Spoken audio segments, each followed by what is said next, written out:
This is a rechargeable foldable fan. It uses micro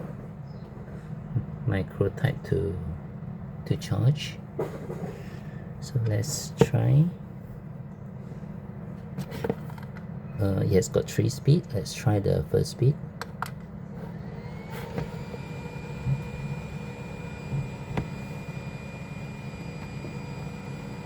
We are using a multimeter, a voltmeter, to see the relative increase in the speed. Now at this speed is 0.5 volt. Increase the speed.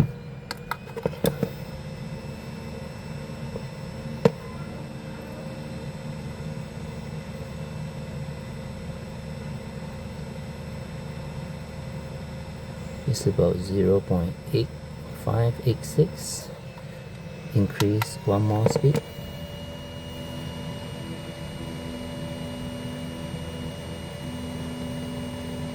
Now increases to about maybe 1.1, around there, 1.1 volt. Alright, this fan allows you to bend, so that in a lab, when you have something that you need to blow vertically, like for horizontally, like maybe an evaporation experiment, right? You can also use this fan 3 speed to see how the speed of the wind affect the rate of evaporation.